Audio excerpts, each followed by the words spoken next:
Pemirsa, seorang nenek di Kabupaten Pasuruan, Jawa Timur tewas dibunuh cucunya sendiri. Ironisnya, jasad korban dibuang pelaku ke dalam sumur sedalam 15 meter untuk menghilangkan jejak.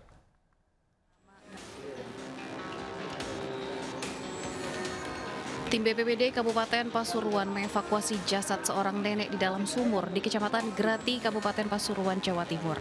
Korban diketahui bernama Ngadeah, 64 tahun, seorang juragan kerupuk yang dikenal ramah oleh warga sekitar. Jasadnya ditemukan di dalam sumur berdiameter kecil dengan kedalaman mencapai 15 meter. Menurut keterangan keluarga, korban diduga dibunuh oleh cucunya berinisial MA, 17 tahun. Saat itu pelaku datang ke rumah neneknya dengan alasan meminjam uang sebesar 10 juta rupiah. Namun saat permintaannya ditolak, pelaku diduga emosi dan memukul korban menggunakan potongan kayu. Setelah memastikan korban tak bernyawa, pelaku menyeret dan membuang jasad korban ke dalam sumur di samping rumah sebelum kabur. Kini pelaku sudah ditangkap polisi dan masih menjalani pemeriksaan intensif di Polsek Grati. Pria pelaku pelecehan seksual di Makassar, Sulawesi Selatan ditangkap dan ditetapkan sebagai tersangka. Penangkapan pelaku diwarnai histeris korban pelecehan. Belum kita jelas-jelas pakai celana atas itu. Tidak ada yang mau berbohongan, tidak ada. Emosi korban memuncak saat melihat terduga pelaku pelecehan seks menyimpang tertangkap.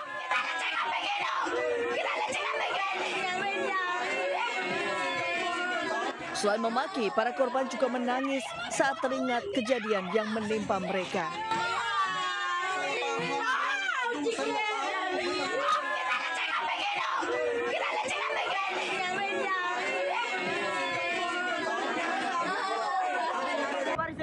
Sebelumnya terduga pelaku juga sempat dikejar dan ditangkap warga usai melakukan tindak pidana kejahatan asusila berupa eksibisionis di depan salah satu sekolah SMK di Jalan Mengisi di Kota Makassar, Sulawesi Selatan.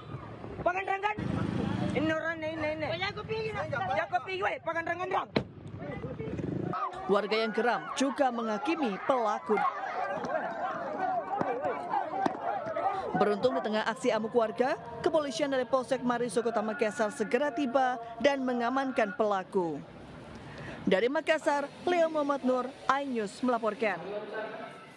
Pemirsa, sudah 2 hari kawanan geng motor di Makassar meresahkan warga karena menyerang permukiman mereka. Lelah diteror, warga berusaha menangkap pelaku.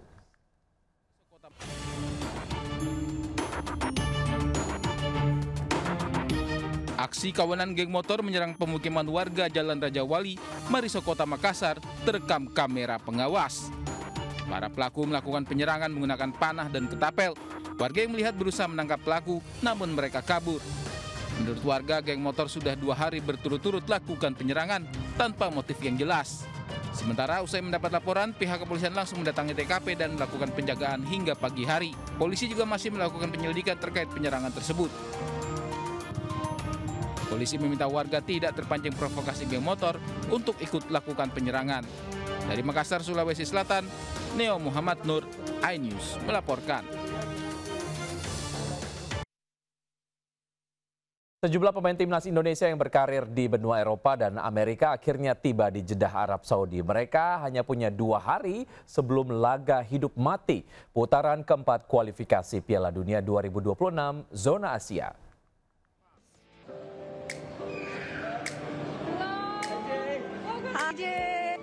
Welcome to Saudi. Para pemain yang tiba adalah J.I. Jess, Nathan Choon, Justin Hubner, Mauro Zistra, dan Martin Paz. Kedatangan mereka melengkapi skuad Garuda yang bersiap menghadapi 2 laga melawan tuan rumah Arab Saudi dan Irak. Total semua 29 pemain sudah bergabung untuk pemusatan latihan di Jeddah. Dengan semakin lengkapnya skuad, pelatih timnas Patrick Kluivert kini memiliki banyak opsi untuk menentukan formasi terbaik. Ya, timnas datang ke Arab Saudi sebagai tim tidak diunggulkan di ronde keempat kualifikasi Piala Dunia zona Asia. Meski begitu, J.I. Jess dan kawan-kawan tetap optimis bisa menjungkir balikan keadaan. Ayo, Garuda pasti bisa. Indonesia akan menjalani laga hidup mati pada putaran keempat kualifikasi Piala Dunia 2026 zona Asia. Skuad Garuda datang sebagai tim yang tidak diunggulkan.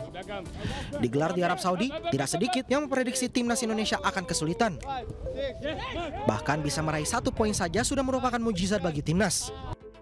Menanggapi prediksi yang ada, sang manajer timnas Sumarji mempersilahkan jika skuad Garuda tidak diunggulkan. Ini malah menjadi pemantik semangat dan skuad Garuda bertekad untuk bisa membanggakan bangsa Indonesia. Silakan saja, dan itu justru menjadikan pemantik bagi kami, bagi para pemain untuk bisa berbuat lebih baik lagi, bekerja dengan keras dan berjuang untuk bangsa dan negaranya. Kembali lagi, ini adalah pertarungan hidup dan mati, dan kami ingin memenangkan pertarungan itu. Kami sudah bertekad dengan penuh semangat untuk bisa mengharumkan nama bangsa dan negara di kancah internasional. Memang peluang timnas Indonesia nyatanya sangat kecil jika dibandingkan Arab Saudi dan Irak. Namun bola itu bundar. Tentu Indonesia memiliki peluang untuk menjukir balikan prediksi dan bahkan bukan hal mustahil jika Indonesia bisa melaju ke Piala Dunia. Basarnas resmi tutup evakuasi santri di reruntuhan Ponpes Al-Khozini. Usai jeda berikut.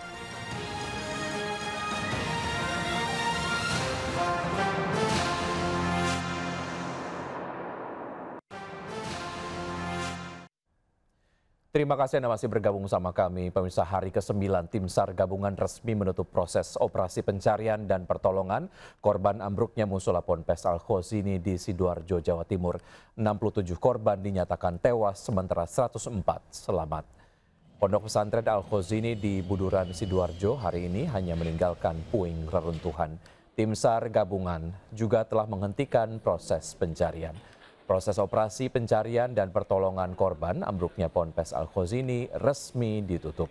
Dengan demikian, proses selanjutnya akan dilanjutkan oleh BNPB. Ratusan pendaki terjebak badai salju tebal di lereng Gunung Everest, Tibet. Tim penyelamat berjibaku mengevakuasi para pendaki sementara tiket masuk area Everest ditangguhkan. Ratusan pendaki terjebak di ketinggian 4.900 meter saat badai salju dahsyat tiba-tiba melanda sisi timur Gunung Everest, Tibet. Badai ini terjadi saat libur nasional selama sepekan di Tiongkok.